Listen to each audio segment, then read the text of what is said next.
Okay, and okay, no, we are live. Sorry, Okay, we had a and little hiccup there. So okay, no, we are live. stuttered, Sorry, and we I had a wasn't little sure. hiccup there. So okay, Hello, no, and we welcome are to live. another Stuttered, episode and of I Loose wasn't sure. Canon. Okay, Hello, and no, we are welcome to live. another Stuttered, episode and of I Loose wasn't sure. Canon. I'm sorry. That probably echoed through for a second there. We are all over the place this morning. But hello and welcome to another episode of Loose Canon. This week we are going to have a kind of lore review episode because how many more days are in the season? Like 20, 21 ish? Yeah, I think approximately. Let's see. It says May 22nd, so about 22, 23 days are left. And so we thought it'd be a fun idea to have an episode where we kind of talk about the questions we still have at the end of the season, as we're probably not going to get any more heavy lore updates until May 22nd. I think all we have now is Guardian games coming to Yeah, us. yeah. It's funny because I was just thinking back in the past, like we used to have the spring event, and Uh-huh. other Oh, things we like still that have would a spring just event. What do you mean? no, like okay, so we would have. I'm sorry, not spring event. The Crimson Days Oh yeah. We used to have Crimson Days and the Revelry. Revelry. Yeah, that's what it is. That's a hard one to pronounce. Yeah,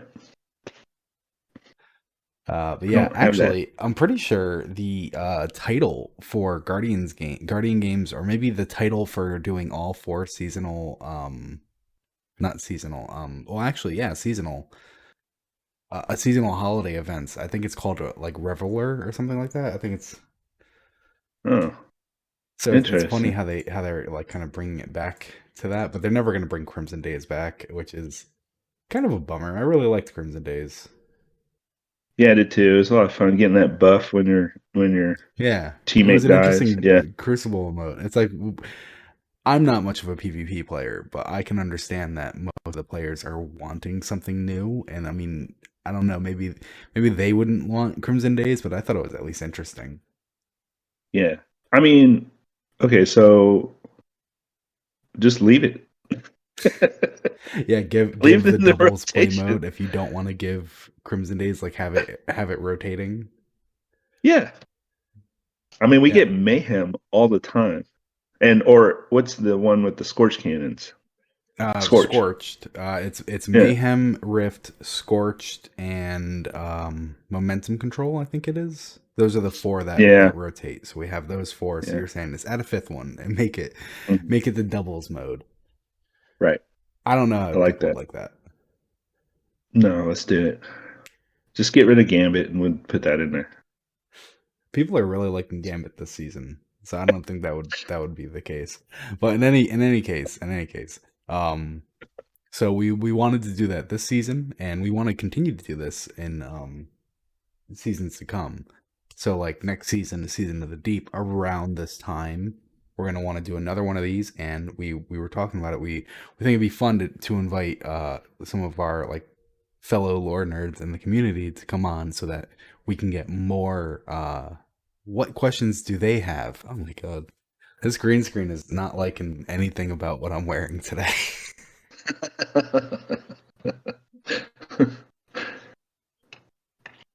So, do you just want to get things started with the lore card? Yeah, sure. Let's go for it. All right. Okay. So it's not a long lore card. This one I guess the thing that's really cool about this more is the implications tied to the lore. But we'll start with the lore. We'll start with the actual card itself and what its real world meaning is. Mm-hmm. A raconteur, raconteur. Depends on how you want to put your inflection on it.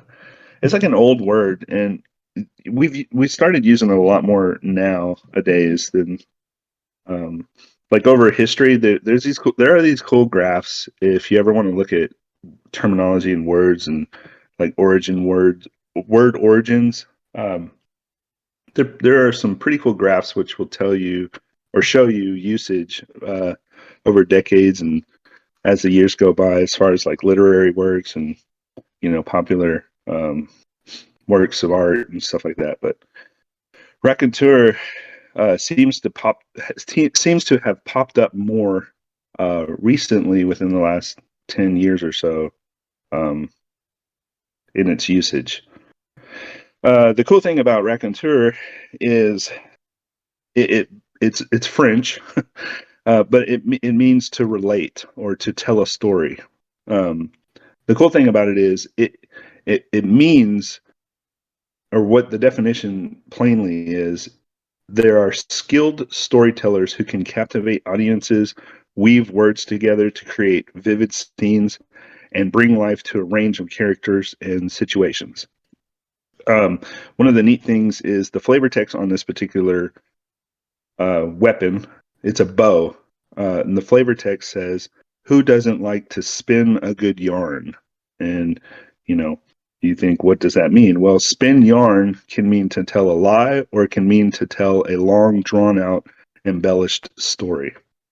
I've never So heard before we it get straight into, out called a yeah, lie. That's surprising. yeah, yeah. Well, I mean, I don't know if you've ever heard the expression used. I have, but when you talk about two people just BSing, or telling a bunch of like hokey pokey, they're sitting off in the corner spinning yarn. They're Yeah, no, gabbing, they're I've biting. never heard it used in, like, maybe it's a story with embellishment, but never like straight out called to lying. Yeah, yeah, no, it is Huh. used. So like when you say, oh, they spun a long tale about this and that and the other, what happened to them over the weekend, which was just a bunch of BS, or like they spun a yarn about what happened to, basically excuses for bad behavior, or just flat out lies trying to, anyway, deceive you. So spinning yarn, yeah, it is a term to mean lie. And not only that, it's just a way to put more embellishment on a otherwise plain story. um Hmm. Make things more enhanced. Yeah, of Anyway, course. being a raconteur means you're a skilled storyteller who can captivate your audiences with your tales. They have a unique ability to weave words together to create these vivid scenes and bring life to a range of characters and situations. They're often seen as natural performers who can hold their listeners spellbound with their stories. The flavor text to the saying to spin yarn means to tell a story. The origins of the phrase come from the spinning of wool or other fibers into yarn, which involves taking a single thread and twisting it into longer, more durable threads. Similarly, when we say someone is spinning yarn, we suggest that they are taking a few small, unremarkable stories and weaving them together to create something bigger and more interesting. The art of storytelling has been celebrated throughout the ages, from ancient myths and legends to modern day novels and films. A raconteur's talents for storytelling has the ability to transport their audiences to different times and places and create lasting impressions. So, being a good raconteur is not simply a matter of recounting a series of events, but rather an art form that requires creativity, empathy, and an understanding of human nature. So, a Hmm. great raconteur has the ability to connect their listeners on an emotional level and leave a lasting impact on them. It's a skill that can be honed through practice, reading widely, not wildly, reading widely, and learning from other storytellers. The word raconteur gets its origins from the French language, like I said, which means to relate or to tell a story. The term became popular in the English in the 19th century when literary salons and other gatherings of intellectual storytelling emerged. French writers such as Balzac and Maupassant were famous raconteurs of their time. Today, we use the word raconteur to describe someone who is skilled at storytelling, and whether or not they're relating a true life experience or spinning a tale from their imagination. And so that's the gist of what a raconteur is. Hmm. Now, to get into the fun part, uh, this is a queen's weapon. right? Yeah, the Queen's Guard weapons, I think it would technically fall under. Yeah. So the first obvious thing is to spin yarn. I mean, you think of a bow, it has a string, la la Yeah. la. You can think about the string, you can get the relation there. The cool thing is that when I think about the queen's weapons or the queen, anything associated to the queen, when they flat out have something that says to, spin a yarn, Hmm. to tell an embellished story or a somewhat deceitful lie, then my gears start clicking, right? So there's that whole like little thing there that just kind of looms over you when you're thinking about the weapon and what it looks like. But the other really cool thing about this is the actual lore entry for this weapon. And I'm not going to read it, but I would encourage you to go read it. It's really a good story. Um, Hmm. the summary of it is Crow speaking to Ido, and or Ido speaking to Crow actually, and remembering the days of when he was Aldrin and how he used to tell really good stories to the Elixni hatchlings, basically fallen children. And she encouraged him to come back one day and tell more stories to the hatchlings or the kids, the fallen kids. And basically, the cool thing is that she recounts in the entry his really good, he was really skilled at doing it. And Crow was like, yeah, well, now the memories that I have of being Aldrin before, he remembers those times when he Hmm. was Aldrin and he remembers those fond memories.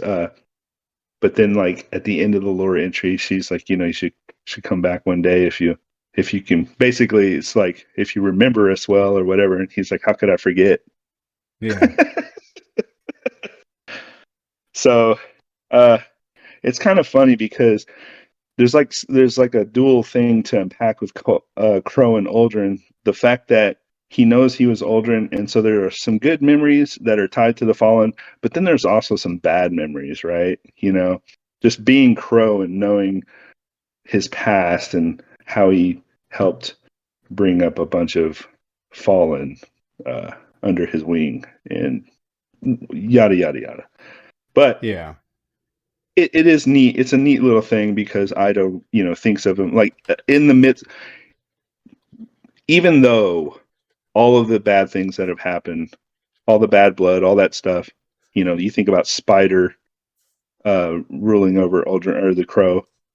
Even though all of those bad things happen, Ido still has, this nice memory tied with the Crow, which is pretty cool. Yeah. So I thought that was cool. I thought that was cool because I mean, it's just a legendary bow, that you would otherwise probably dismantle or not really. Or maybe Yeah. you found a really good role and you love it. But uh, I've some had a hard things, some time weapons like this, enjoying bows, to be honest. Like I know with yeah, like certain champion mods, they're really good because they're very effective at range type of thing. Like they're a very good like overload or anti-barrier for things like that, but even so, they're just kind of hard for me to enjoy. yeah, yeah. I have a hard time too. I mean, the only one I really kind of enjoy is the Tikus, but I Yeah, barely exactly. pull it Just out like a now. bow that's not even truly just a A bow. bow, It's yeah. it's something extra. Well, just to to real quick wrap it up, it's neat that raconteur is used here because thinking of Crow, like my vision of Crow sitting around with a bunch of little fallen children or hatchlings, Elixni hatchlings, telling stories is a pretty cool image Yeah. to have. Yeah. No, because it kind of goes back to the Aldrin before we met Aldrin, where it was like he was even back then he was a completely different person. Where Yeah, like when it was when a when Destiny 1 kicks off, it's like it his was an ass. animosity is, yeah. And Yeah, his animosity was always targeted to Guardians specifically, it seemed. right. And so that's the other thing too is we've had a lot of weapons and armor and it started with D2. And I bring it up again, the prodigal Hmm. set, which was Aldrin's set of armor for the hunters. And we've had several other weapons. And here, just recently, we've had a few more prodigal weapons show up. So it Hmm. really kind of touches on the fact that Crow is the repentant uh, character coming back. You know, Yeah. he's gone out, been this evil person, he's been this good person, he's been subverted, subjected, he's been, you know, basically tortured in ways. He's been a Yeah. No, complete ass at absolutely. the Not top of the food basically. He was chain. absolutely tortured. Yeah, yeah, he's had all of these worldly experiences. He's been the prince, you know. You know, as Aldrin, and now he's Crow, the repentant son, come back, Hmm. and so having all of these worldly experiences, you just like it says in the what it is to be a raconteur, you have to have a great amount of empathy. And how do you attain that? Well, you know, it's wisdom, having all of these experiences that shape and mold you as a human or as a person. So I thought that was neat. Yeah. Yeah. No, I agree. Um. Okay. So then, speaking of Aldrin, one of the topics that we have here. Do you have the list? Do I need to send it to you again? No, yeah, I think I still have it. Okay. One of the topics that we have here is Amanda. So Amanda obviously died this season. She gave herself, the whole sacrifice thing, and we have the speaker quote where it's like, "Devotion inspires bravery, bravery inspires sacrifice." What was his full Yeah. quote? Um, yeah. I think you just said it all. That was pretty much it because the speaker says it. He Oh says, yeah, yeah. uh, Sacrifice leads to death. That was right. that was because I remembered it was three parts and I couldn't remember the last part. Yeah. So yeah, sacrifice leads to death. And Amanda absolutely had devotion, bravery, sacrifice, and it led to her death. And so it should it would make sense to see her come back as a guardian. And there's really no Right. reason why she couldn't necessarily. Like, it's not like just because. Okay, well, actually, that's a question then. Do you think because of the state the traveler is in right now with the witness, do you think ghosts can still find new guardians? I have no clue. Well, I mean, if you had to say yes or So no, what would you say? I'd say no because Really? I would think that, yeah, because I would think that the traveler's compromised at the moment. Okay. I would say yes, but I think it's interesting that you said that word compromised. So then, so then, if a ghost could find a new guardian, do you think that guardian would also be compromised? There you go. There's the meat of it. So yeah. So I guess technically, I think I know where you're going. Yes. So technically, I don't think. Okay. So maybe the thing to say would be there would be no safe way to Mm-hmm. find a new guardian without having some kind of a back channel for Like pure badness. light. Yeah. Yeah, because we don't really know where the witness has gone.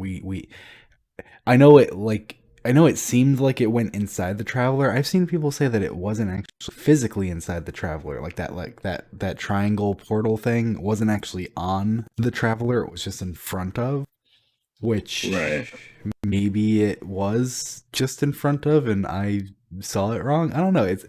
I didn't see an angle of it where it was definitively like hovering 10 feet off of the traveler or anything. So, but I mean, Yeah. even if It's it kind of is a on the hard traveler, perspective.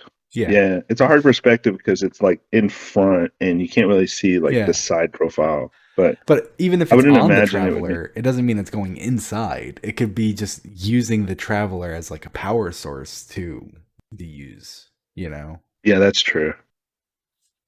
So then that's a really interesting thought because until that until this point, I was thinking it would be cool to see Amanda come back as a guardian because she would come back and she wouldn't have her memories. She wouldn't have anything about herself other than like some aspects of her personality, kind of like how we saw with Crow, where the Crow we see is the Aldrin we never knew, and we're seeing more and more evidence of this Aldrin before D1, like, and maybe it was just Aldrin to not Guardians. Like he just really hated Guardians, and that was it. He was an elitist Yeah. when it came to Guardians, but was very accepting of everyone else. And Right. so we would get an Amanda, who is Amanda, but she doesn't know us. She has no connection to us. She doesn't know Cade. She doesn't give a shit about Cade. She's never met him, and she Right. never will. You know. Um, and I thought it would be interesting to have Amanda come back because she has that relationship with Crow, where Crow is trying to say, "I'm not Aldrin," and she's saying, "I can't separate the two." And now Crow has to Yeah. accept the same. He has to accept that she is not Amanda, even though she looks like Amanda.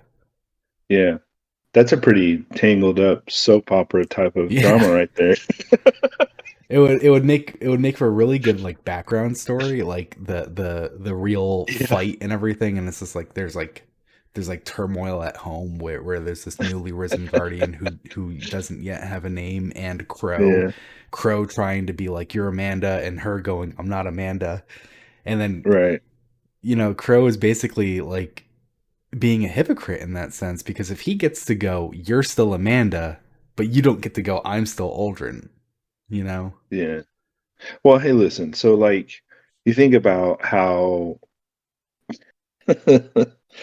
Bungie loves to write in a lot of unrequited love stories and, like, star-crossed lover stories. And there's several instances in the lore, and I don't want to call them tropes or anything, but they, are definitely like they've been done before in other uh, things. Anyway, I think about I think about that, like, two people never. Was disconnected. Oh yeah, it looks like the stream went down. Okay, we're back. Okay. Okay. Yeah, sorry about that. Uh, There was a little hiccup there. I guess a network issue, Weird. but we're back and we are Okay. still live and we are still live. Okay. Um, do you remember what you were saying? Yeah, where was I? I have no idea. What was the last thing I said? That erased my short term memory. That's okay. Okay, I was just basically saying, Bungie loves to write in stories where two people can never be together fully. Like, Yeah, of you course. think about all of the past history and lore entries, and they love to put in, these stories where, like, Cade can't be with what's her name, Well, it and was Maya. yeah, Maya, and then you think about, like, who was the Titan, that punched everything, Oh, and Wei Ning. yeah, Wei Ning. Yeah. And then Her you and think about, Ariana like, 3. yeah, they can never, like, fully be together. And now you think about, like, Crow and Amanda can't, so there's, like, definitely Yeah. Bungie likes to play with that. Like, two people can never be fully together. There's always something. Star-crossed lovers, that's the thing. Yeah, yeah, no, Bungie definitely likes to do that, that trope. That's for sure. Yeah. What was the other one? Chioma? Oh, well, that's and Maya as Yeah. well. Yeah, there was like Yeah, a triangle. yeah. Well, they got separated more so because Cade was just a robot, I guess. So you can't really. Yeah. I But don't know. more to your point, okay, so but No. more to your point, the only thing I was thinking of, what if she came back and she was a bad guy? Yeah, and that was something that you made me kind of question. Would any newly risen guardian at this point be corrupted by the witness's influence on the veil and everything? Right. Because I guess a big a question that we didn't have listed in here that we really should, but it feels kind of stupid to have it because we know we're gonna get the answer. But like, what does the veil actually do? Uh, You know, was it just like an right. artifact and that's it? And it's like it just hangs out, and the witness used it for other purposes that it wasn't intended for because it wasn't really intended for any. Or is the veil, despite being all the way out on Neptune, like integral to guardian creation in some fashion. Yeah, I think it is. I think it is in a way. So here's a neat little idea that I was playing around with. If you wanted to use, because we, I think we all know what the veil is, even though we can't define it, because that's the point of the veil. It's not like it's incomprehensible, right? Okay. So to be able to explain the veil is like trying to explain, just life itself. Um, anyway, Well, I mean, what's funny is if we're on the topic of what is the veil, the back half of it, the side that we didn't see when we went through the mission for it, the back half of it had very similar Tree of Silver Wings there you go. silver bark going, Yep. which I that's was really just about interesting. to say, we're all focused on what is the veil, but we never even knew what the tree of Yeah, silver wings was. And so it's just funny that like people are so hung up on the veil now, but remember the tree? We never got an answer to that one. yeah. So But actually, I think they're one and the same in a way. Um, but if you want to like relate it to something like similar to something in real life, I would say it would almost be like a cosmic seed that has grown in one way or the other. So the veil, just as far as an image goes, if you look at it, it's grown down through its roots, and the top is basically showing the ever expansive nature of the universe, and it's incomprehensible to us, like we could never understand it, but it is the window to the universe. And then the sea of tree of or the silver tree of whatever, the tree of silver, whatever you call it. the Tree of Silver Wings. There you go. It's the opposite. It's grown its branches. You see the top of it, which would be the grown portion of it, which is coming up from the ground. You don't see the bottom that's anchored in the ground, but you see the top, which very much almost looks like a mirror to the roots of the veil. So I think that they're of the same source, but basically two different representations of the same source. Uh, and what is the source? It's this cosmic energy that basically gives us. Uh, they are just the windows to it, but it, they are the windows to this cosmic force that allows us to tap into our paracausal abilities, nature, all of the things that make light bearers, and all of the other things that we use that paracausality for. Hmm, hmm. And our enemies use it too. Our enemies, our allies, all of the things are tapping into it in a way. It's just these particular instances. I think the veil. I don't know how it got there. I don't know how we're using it. I don't know how it was grown. Whatever. However, I do think it is very much a part of like the whole reason it exists is because, or is for the same reasons why we exist as light bearers. Yeah. So, do you mind if I read a couple things that I was just looking Yes. into? Yeah. A couple snippets from the book Unveiling, which is where we dealt with which is when we were getting, when we were dealing with the Tree of Silver Wings that formed on Aya, we were getting Hmm. snippets of the book Unveiling. And Hmm. so hopefully this can kind of help us uh, refresh us going into next season where we should be exploring what the veil is in Season of the Deep. Hmm. Um, but the day was longer than all of time, and the night was swifter than a glint of light on a falling sugar crystal. Insects buzzed between the flowers, and worms slithered between the roots, feeding on what was and what might be. The first gradient in existence, the first dynamo of life. Rain fell from the sky. Rain fell from no sky. Voices spoke without mouth or meaning. A tree of silver wings bloomed, yielded fruit, shed feathers, bloomed again. So that's like in terms of existence, that's the first tree. Right. And you go a little further in the book, and they're fighting. The winnower and the gardener are fighting. So we wrestled in the garden and the lone possibility where nothing existed and everything might blah blah blah, blah move on. And still we fought. We brought down the tree of silver wings and left the stump to smoke amid the meadows. We left prints of our splayed feet and our straining backs in the clay. And so they fought in the garden. We wrestled in the garden.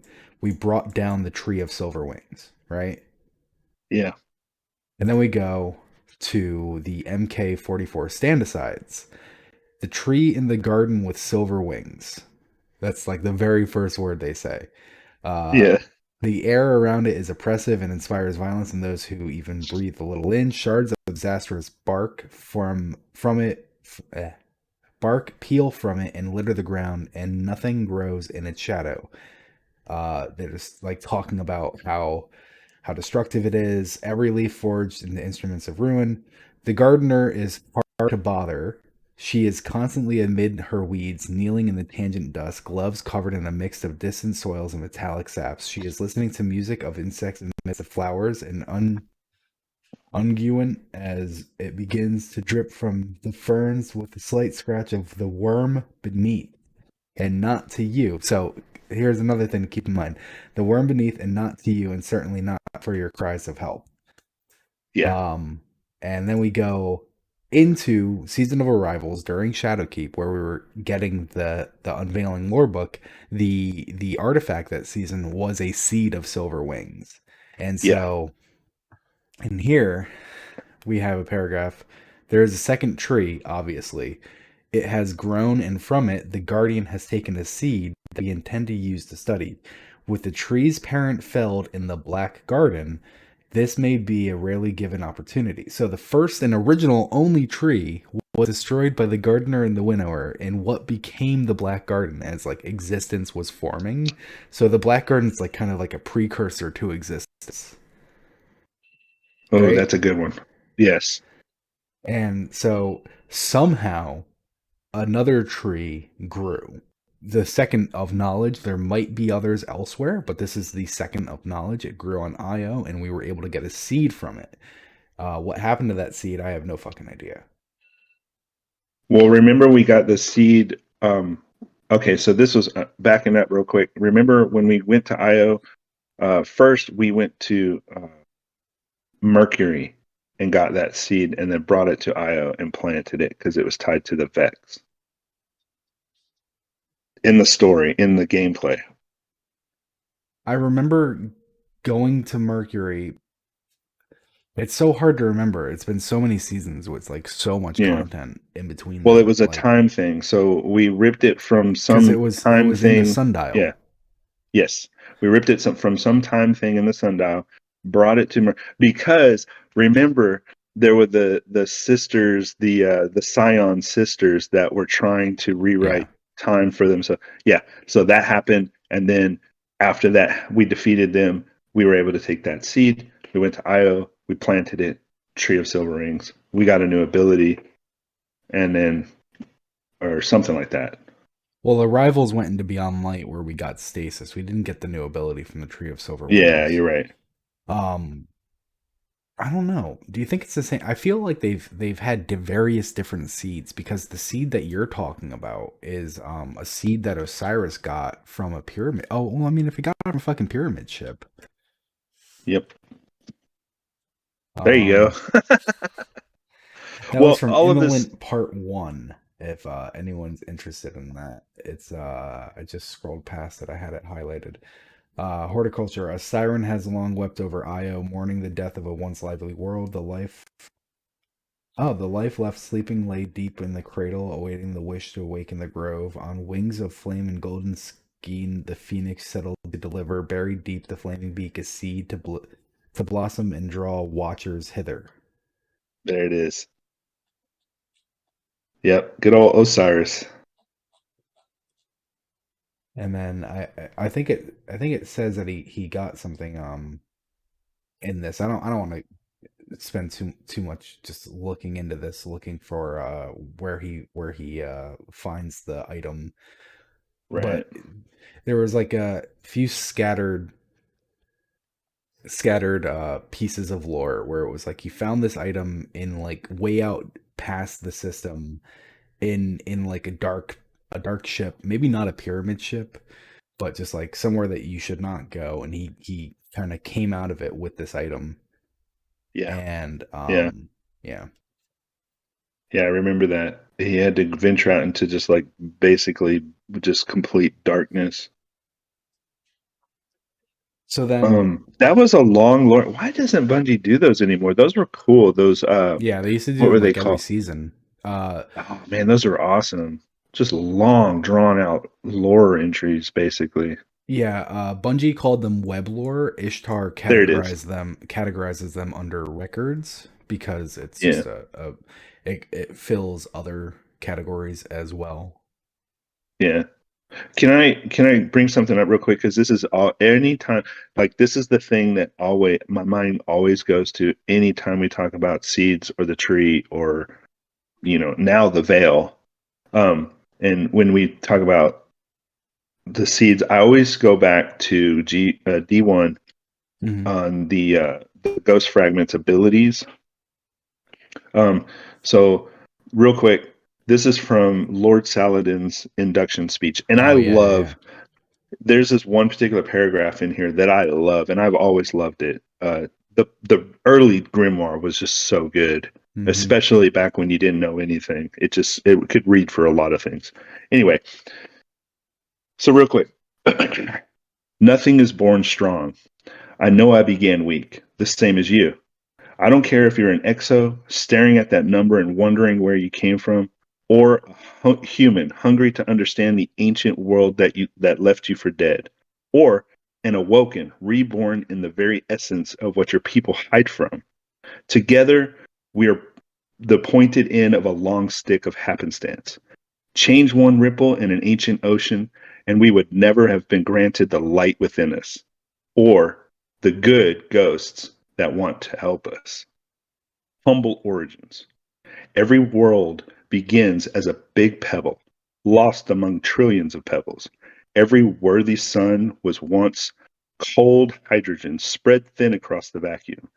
Even the universe, this cosmic garden that surrounds us in awe, this monument to creation was once the size of an apple seed, and everything that's splendid and great stands at the end of incalculable chance and mayhem. Yes, you have talents, enormous, wondrous powers, but you should put that smirk away. Don't you know what a guardian is? Not yet. Your name is another pebble. You are a cold apple seed, but you will grow. Yeah. Yeah, I've always loved that one. Yeah, yeah, a lot of the D1 lore is really good. I did actually find where Osiris he finds the seed in What Gives Me Pause, the web lore. There it is. Yeah. The web lore. So It's always the web lore. he was out at the Kuiper Urt expanse, which I can only imagine is fucking far away. And basically he found some nonsense, and against better judgment from Segura, he decides to go and see what he can get from it. And so before him, the gnarled point softens and splits into a blooming cathedra, a metal seed laid barren in the bosom of the throne in a pool of light, a nexus. He plucks in the pool, from its dripping spawn, a rapturous light, spreading through the enormity of the ravenously washing over the gullet in increasing pace. Uh yeah, so that's the seed that he grabbed. So he grabbed the seed and he was able to take that and use it to power the sundial, which was actually able to reverse time. And then when Drifter came and checked it out, Drifter was like, "The fuck you got?" Like he was not he was not Yeah. cool with what Osiris had.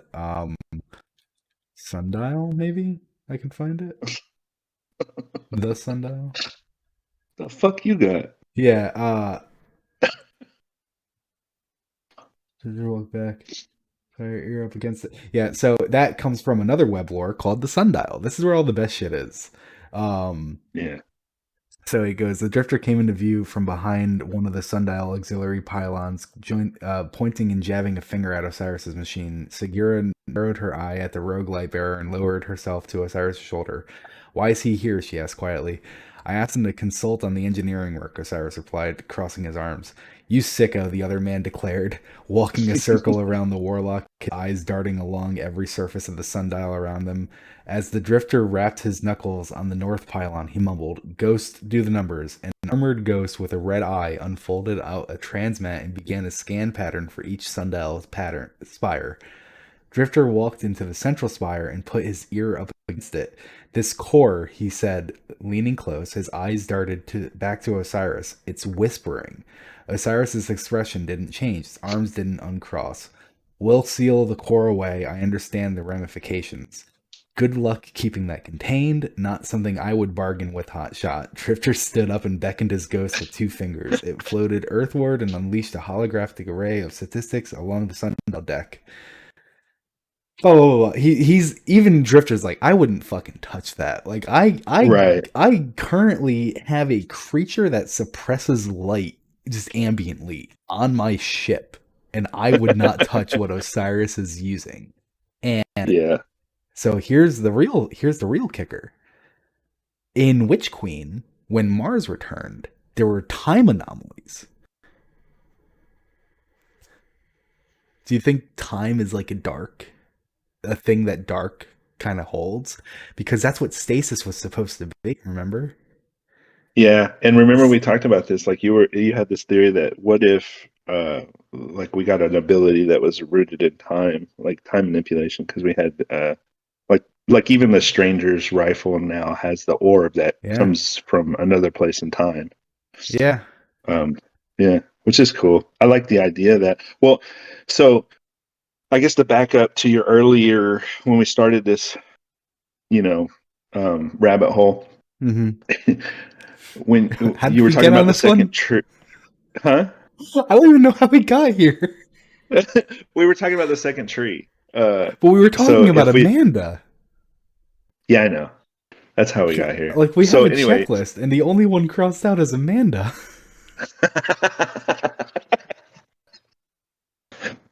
I just got welcome too to Loose excited. Canon. I love this stuff. These parts of the lore are like my favorite, where it's like this ties to this, and this ties to that, and that ties to that, and Yeah, I'm just bouncing back and forth, and I'm yeah. finding this little clue here and this little clue here. Everything's connected in a Yeah, way. Bungie Um, does a good job with that. It really is. yeah. It's all about interconnectedness with the lore and our people that are characters in the game. Um, second tree, if you could make a case that the second tree was planted by the witness by proxy Okay. Osiris. Yeah. Okay. So you could say that Osiris ventured into black darkness, blah, blah, blah, was gifted this dilly whopper by the witness, Hmm. not knowing it was the witness at that time. And Yeah. then he brought it back, did all this stuff, and now the tree is growing, and the witness is like saying, ha. Hmm. So I But think that, so there has to be some, because people have said this. There has to be some difference between uh the second tree and the veil, despite the fact that the veil does appear to have some aspect of the tree of silver wings. yeah. Well, okay, so back up. So remember when we talked about Savathun having something to do with uh, the veil on Neomuna? Yeah, like that she knew it was hidden there and Yeah, and didn't say her anything. ties with trying to outdo the witness or basically trick the witness or like the ultimate play would be, hey, I can hide something that on the surface looks like it would be, a darkness thing, but I can hide it and it's really tied to the light because look, the traveler blessed me with the light, right? No, And so now I'm pretty you've sure the veil is definitely well, I think the real question, the real thing that you have to that Lightfall is going to like try to make us accept is that the light and dark are not different. that they are Yeah, I think just that's the new thing. That's the new thing in lore saying, because when we first got the Lightfall expansion, they basically doubled down with what we already knew in the past, that light and dark are not good and bad forces, and they're yeah. not like opposition with one another. So refresh my memory if you can. The Tree of Silver Wings on Io, the second tree, it Yes, began to get corrupted. Did we? And it yes, got fully corrupted. It did. It did successfully get corrupted. But yes. Um, did we reverse that at the end? I don't know. I don't. I wonder if the whole point of the tree being corrupted was just to stop it from growing further, because wasn't it? Didn't it have something to do with the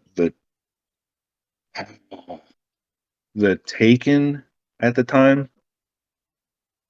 It's so hard to We were remember trying to something.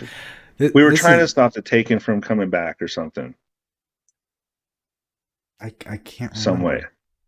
I can't either. This is what Because really does like I understand why they have to, but this is what genuinely does suck about losing content like that, where it's like I yeah, wish I could replay that season. I wish I could just replay like the missions of that season, just like the yeah. story beats, like not Oh, the go grind out this event. I absolutely rely on those transcripts that Ishtar uses to go back and watch Yeah, missions that were played, because they're not there anymore. You can't go back and you know now that we have to worry even more about DMCA strikes and yeah, stuff like and that being pulled from YouTube. I would be so sad to see all of that hard work and stuff gone, erased. that's actually something that we should say.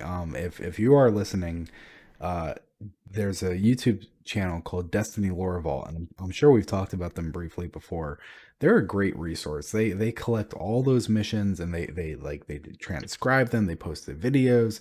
Those videos then get used on Ishtar, so Ishtar can like you have easier search functions instead of Hmm. just like maybe it's this video and you click it, maybe it's this video and you click it. You can like actually search keywords and things like Yeah, that. And Bungie recently announced that they don't want people doing that anymore. They don't want people to transcribe missions or anything, and that they would be the ones doing it from now on. Which I mean, it's like it's great to have first party support, but you're never going to Bungie is never going to do it as dedicatedly as this volunteer in the community is doing it. exactly. Exactly. And the thing that's scary is how much we rely on it, and it could just vanish at any Yeah. moment. If it Um, wasn't for y- Ishtar, Destiny 1 lore, Destiny 1 Grimoire cards would be gone today. oh, and the writers and members of of Bungie have even Yeah. explicitly said, "Thank goodness for Ishtar," because Yep. they can go back and use it as a repository for past things that they've even written and forgot about. Yeah. It's like So let's I make sure I'm remember, saying the exact same thing again. I'm not yeah, half can remembering fact check the themselves. line that was said. Well, it's just like the thing we were just now talking about. Like I can literally go in here and read Yeah. what was up with the Contact IO mission. The Guardian deploys a containment bank underneath a pyramid scale and joins the other Guardians to charge the seed of Silver Wings with darkness. Like there it is. There's a summary right there. Yep. Boom. What was it? What were we doing with the seed of Silver Wings? We were charging it with darkness underneath a pyramid scale. Okay. Now Yeah. we can kind of get somewhere. Where would you be without that information? You know? Not here. Yeah. And I'm honestly I'm a little concerned that like the only reason why they haven't directly come out and said like no website can use, because they're being super strict with lore in the API right now. Like we are getting it Yeah, they much are. less and less, and it's beginning to make me feel like is it a bug? I don't speak to them. I don't know. Um, Right. but it makes me wonder if it is it a bug or is it intentional because they want to eventually make a subsection on the Bungie website for hosting the lore, hosting all the lore books and lore. And that's the other thing. is it just going to be the lore books? What about the lore entries? Are you going to have a search? Is it going to be like how it was in Yeah, V1 where you yeah, literally flip over a card and then you have a little yeah, like 2x4 inch box to read in? Like, yeah. They did employ, because they were looking for employees, and they did fill positions with a team there at Bungie that it regards the lore and story and stuff like yeah. that. So there is a team there somewhere probably trying to do this some way, if not just for this, but for other things, because we know that there's a lot of other media that's going to be coming out of Bungie related to Destiny. Uh, so whether that be an awesome live show or whether it just be more stuff. Mm-hmm. So that being said, we need to hold on to what we got Yeah. because it's a fragile thing. Yeah. Okay, well, in that case, to get back to what we were trying to say, so the veil isn't just light or dark. It's an Right. artifact of power, and that's why the witness was able to use it as well. Because if the witness Yes.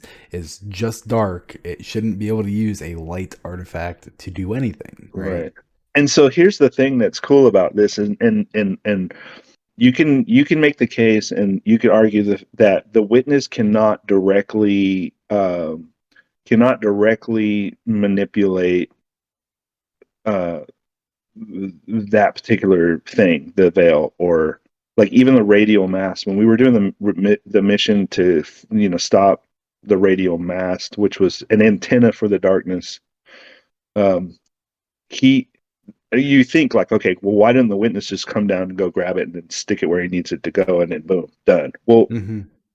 if he could do that, he would have done it. So that means he cannot, Oh, or that yeah. means the witness cannot do that directly himself or Mm-hmm. herself, whatever the witness is. It. It. Um, so that begs the question: our involvement is either one of manipulation because we were being used, or Yeah. um, you know, something else. Yeah, I think the witness knew that no matter the outcome, it was going to win in the end, and it was like a matter of patience. Of like Yeah, Callus kept fumbling, and it's like you're really like starting to get on my fucking nerves now. Like I'm gonna win no matter what, but you're pissing me off. Where yeah, like in the end, we defeated Callus. We prevented Callus from getting the veil for the witness. However, we were yeah, right by the veil, and the witness took the veil through our ghost, and it's just like, good job, you fucked yeah. up, you know. There's a lot of contingent with the Lightfall, just because there's so much stuff going on parallel to one another, so that you can't really fully immerse yourself into one particular character, as we've uncovered, because in the past we've always thought of Callus as this massive, looming, powerful character in game. I mean, even the lore surrounding him was really good and magnanimous, right? Mm-hmm. Callus is this character of great magnanimity, and he always thought of himself as being the herald of the darkness, the Luca, the one Mm-hmm. that would witness the great end, and be there basically at the very last universe's very last dying breath. He thought, I'm going to be there. I'm going to survive. I'm going to be the sole witness. And he wanted, someone to share that experience with, and i.e., Yeah, why he tried to manipulate us into becoming that. Or, but you I know, feel like that was just like all bullshit. Like he didn't actually want that, you know. He doesn't want to sit there at the end and just be the last one to die. He wants to be the one to survive. And yeah, if there are I others to could see that. survive for to love him, even better. You know, like if he's just full of shit. Yeah, that's the great disappointment, because like look how you know look how he was when Yeah, we ended up defeating him at the end, and yeah. how the witness basically slapped him around. So Um, yeah. So the veil, light and dark artifact. something to do with the Tree of Silver Wings. We're confident. And one thing that I was mentioning a lot as I was going through those entries was the context of worms and how the worms were Yeah. present kind of throughout that.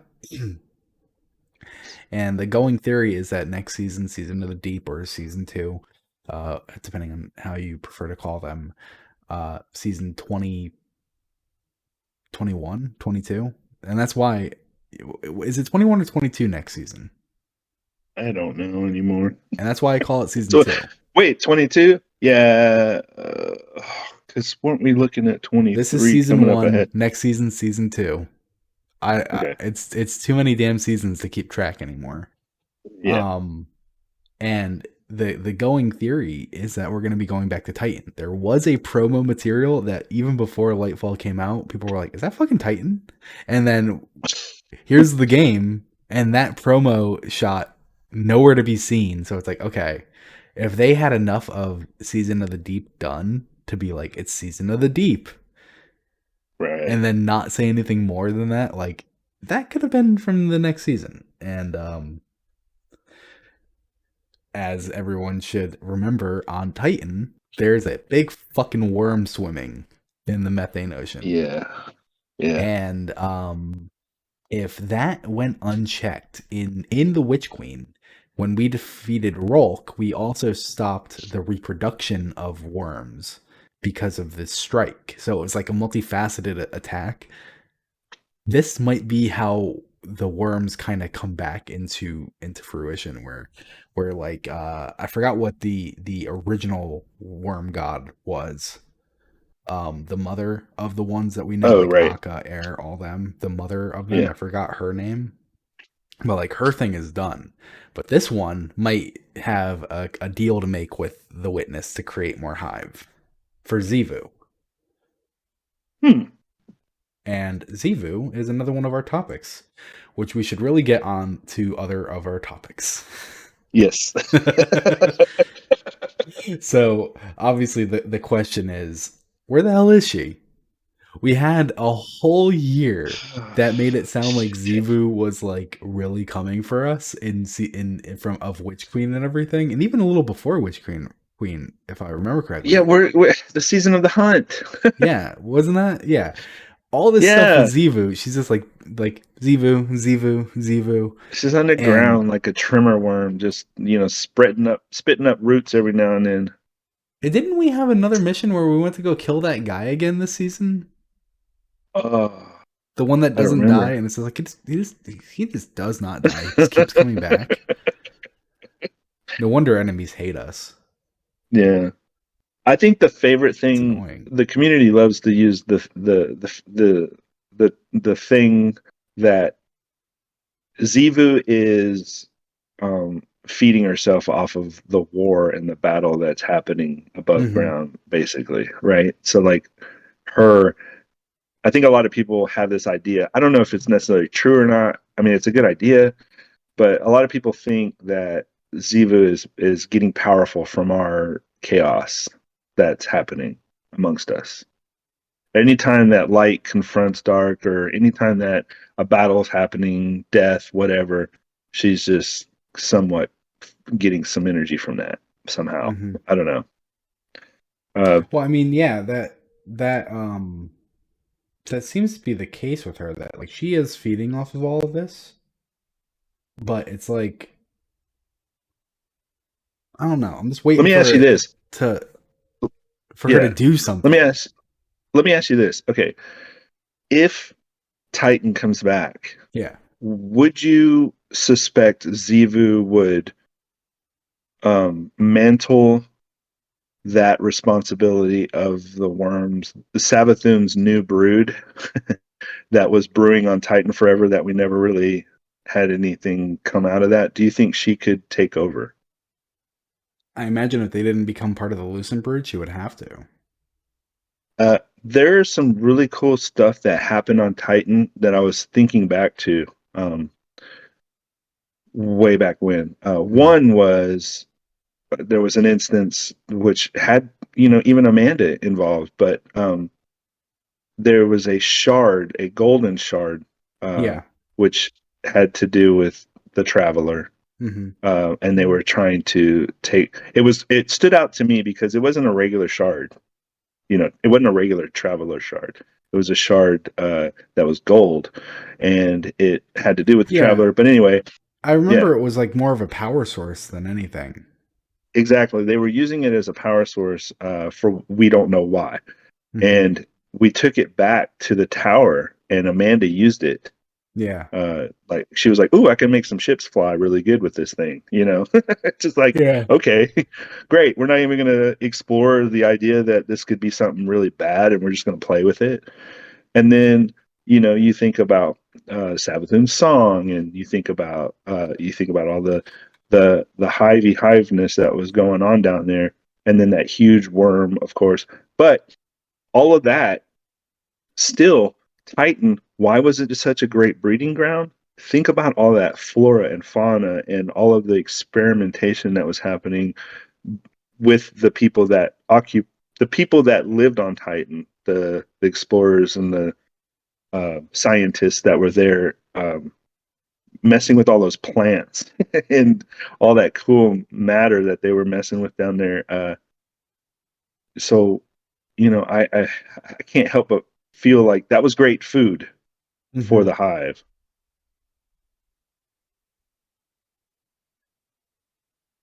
I don't know. Like it was a good like why not Titan? Well, because it's a great breeding ground for you know the hive. Yeah, no, I mean it is, and I would expect Zivu to be associated with it in some fashion. Uh, Yeah, Assuming Titan does come back, of course. yeah. It was a massive area too that we didn't even get to go play in. We just drove a a, a Draco tank down to the end of it and The just Drake, yeah, the Draco. Drake. I don't know. Look, there's a ton of names in here. I'm starting to get mushed out. Yeah, no, I get you. That was a cool mission though. We rode that Drake tank into all those Well, hive and just well, kept no, that driving and was that plowing was through. that was the like little yellow utility mover. It wasn't even a Drake that you're thinking of. Oh, it wasn't. You're right. That was But fun. And we yeah, drove down that hill and then we had that I moment where we got rescued.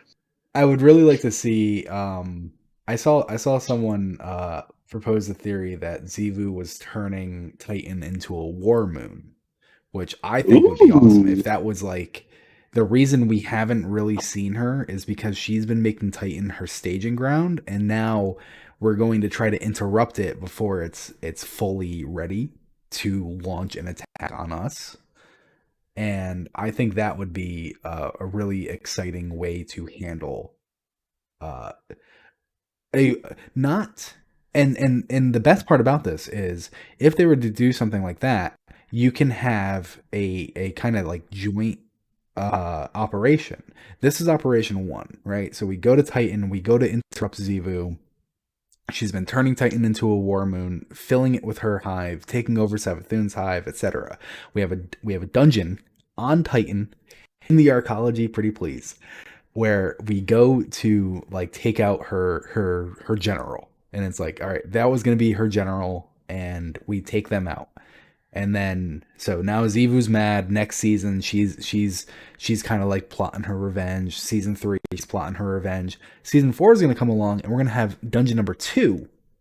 And Yep. in that season, we can actually take Zivu out, if because I feel like she would be a good dungeon boss. I don't think she needs to be a raid boss personally.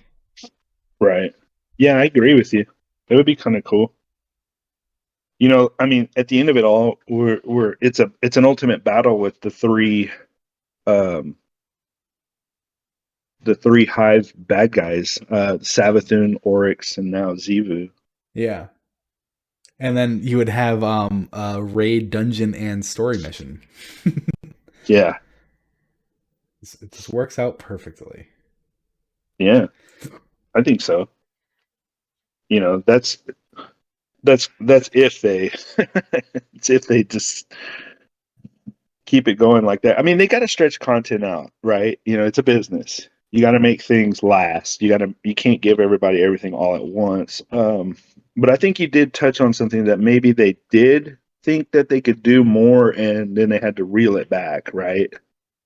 Mhm.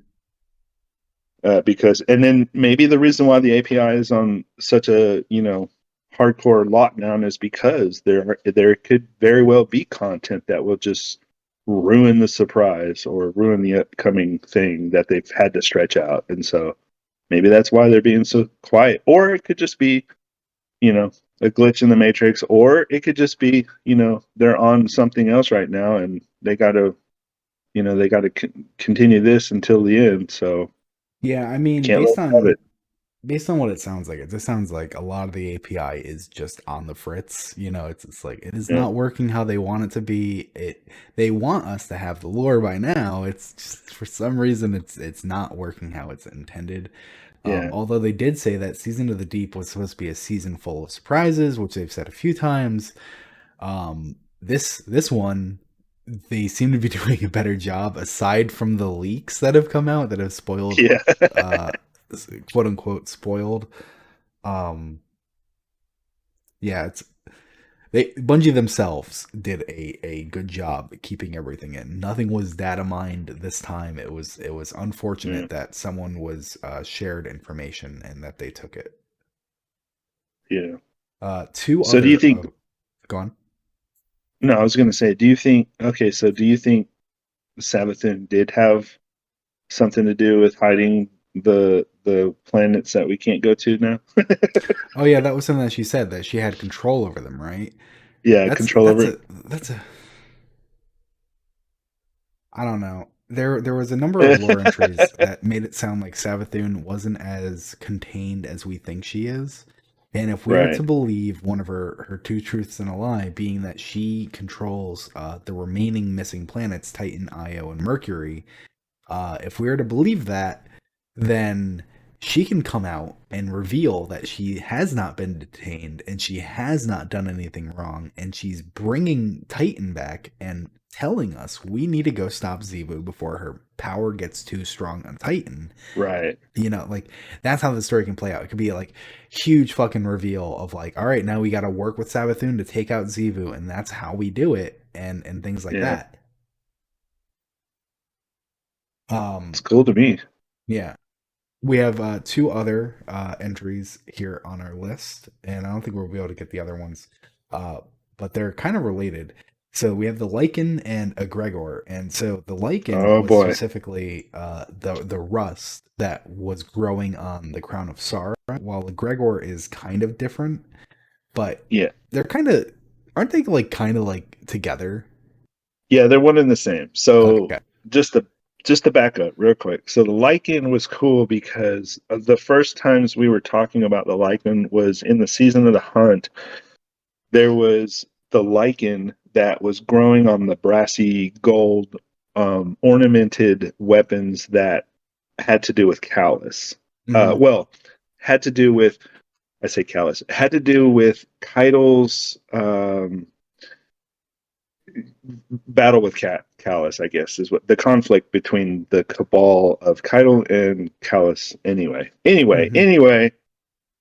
It was interesting because there was this there was this battle going on between Keitel's cabal and Callus's cabal, if you will. So just to basically simplify it, I know there's other dynamics that go to it, but to simplify it, and because of that clash of cabal, there was Zivu underneath the surface with this lichen, and the lichen was growing on these weapons that were once tied to other things. But it was cool because these weapons were adorned with gold and stuff like that. But some of the lores would seem to suggest that maybe because of what we got about the egregore and the ship that disappeared and came back, the big cabal ship that we ended up going on to get the dead man's tail, uh, Hmm. seemed to suggest that through that whole mishappenstance, whatever you want to call it, the lichen started to grow on those ornamented weapons, and almost like an infection of sorts. So that's the connection for me with the lichen of Zivu and the egregore of the ship that went off into the darkness and came back. Hmm. Um, Also, because the egregore would have similar biological like connotations in real world, where it grows in the spore and la la la la la. So what is lichen? Lichen is a growth that happens, like plain and simple.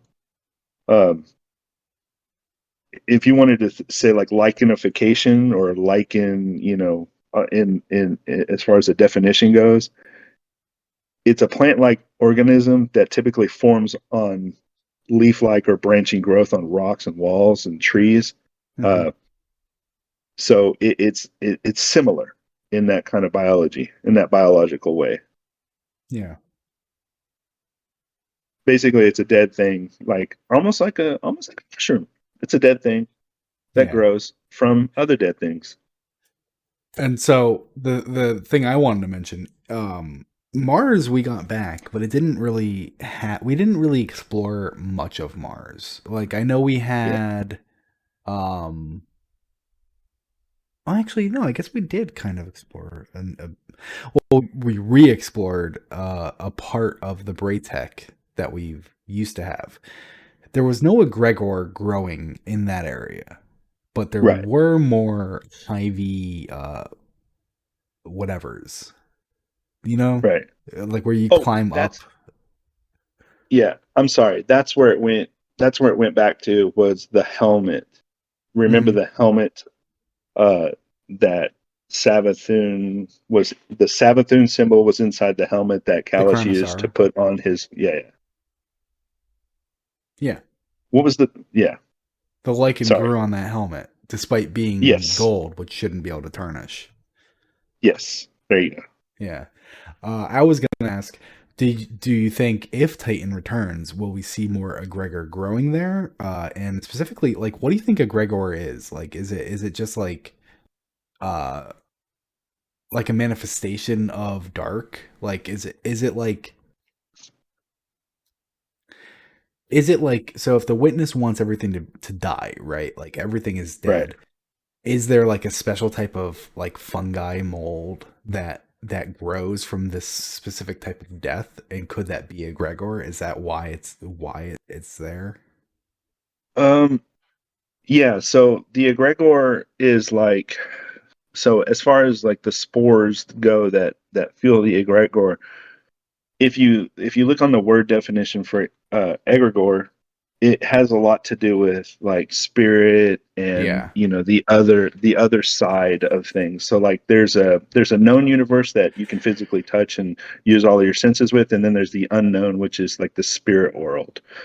We had to fight the phantom like representations of our worst nightmares, Hmm. and the egregore was tied to that as well because the egregore was a channel to basically um, cross the two existences so that we could fight our own demons, our own nightmares is what we were calling them, the nightmares of like these past failures, regret, blah blah blah, fear, all of these things.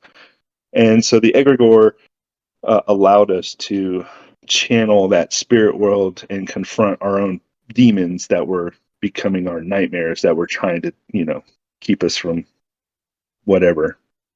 Uh, but the egregore plainly is an occult concept which represents a non-physical entity, much like a ghost, much like a spirit, much like a specter, much like a nightmare, a phantom, all of these different words. They're they can also be attributed to angelic beings, Hmm. watchers, anything on the other side that can just somehow have something to do with us, which all of this is hilarious because we are guardians, we have ghosts, we are undead beings. And so it's just funny because there's already a lot to go with that too. And so like even Zavala had to confront the failures of losing his son and his wife. What was her name? I don't remember. It's Safi. I can't remember her full name. Yes, and then Crow had to confront his own self as Aldrin, and um, before that, uh, Eris had to confront her fire team that she felt like she failed Hmm. um, on the moon. So this goes back really far. uh, so like the egregore was neat because it showed up after, or our involvement with it showed up after that ship that the Cabal had that disappeared, that we went to go get the Dead Man's Tail weapon from, had come back into our reality. So it was taken from our reality, put somewhere, and then it came back all crazy and messed up because Kalash was experimenting with, the Scorn, which are tied to the darkness by proxy, the hiveness. It's very tangled up.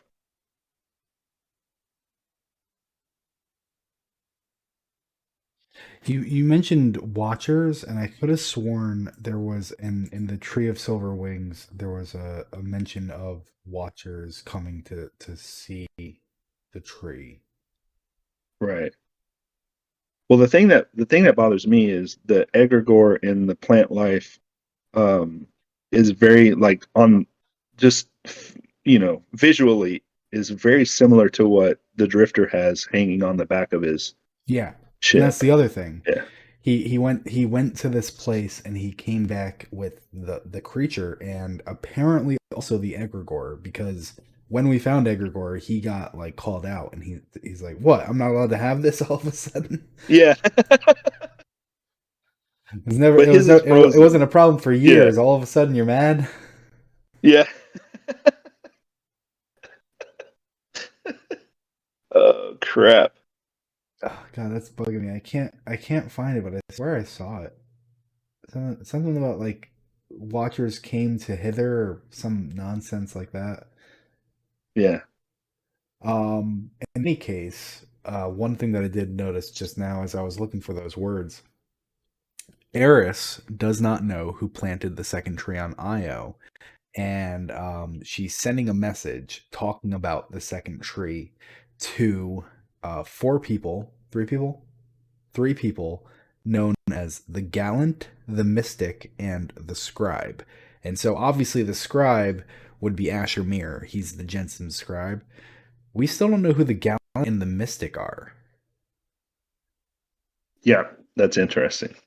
Like, we might know them, but we don't have a way to attribute them. So, like, first off the top of my head would be like Marasov and the Exo Stranger. Yeah.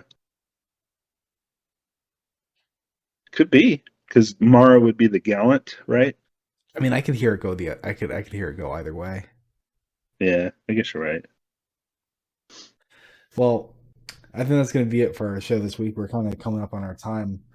Um, and we covered most of our bullet points. The only one really left that I wanted to talk about was why the Shadow Legion was holding people prisoner, and there's a number of reasons why it could be, but there's one that I think is really interesting, and I wanted to get into it. So I will throw that Okay. in next week. We'll have a moment next week where I'll explain a thought I had about that. So our next show will be on May 14th. It'll be 2 weeks. It'll be 1 week in 2 days. When does the new season come Yeah. out? Because I read it was the 22nd, but it would have to be the 23rd, or maybe the And it's season going to ends be on the the season of the 22nd. deep, Okay, it'll or be it'll be is it going to one be the week and season? a couple days before the new season, and we Okay. will read a lore book. Hopefully, the raid lore book if it's available to us. If not, I might have to collect those myself. I know I said that last week, but this time I will actually try to hold myself to do it. Hopefully, it's just in the API. It's a real pain to transcribe from the game. It's really not fun. But yeah, so we hope you enjoyed this episode of Loose Cannon. And if you want to find more of us, we're on Twitter, and we're gonna get this episode out. And have a good one. Bye, everybody. Bye.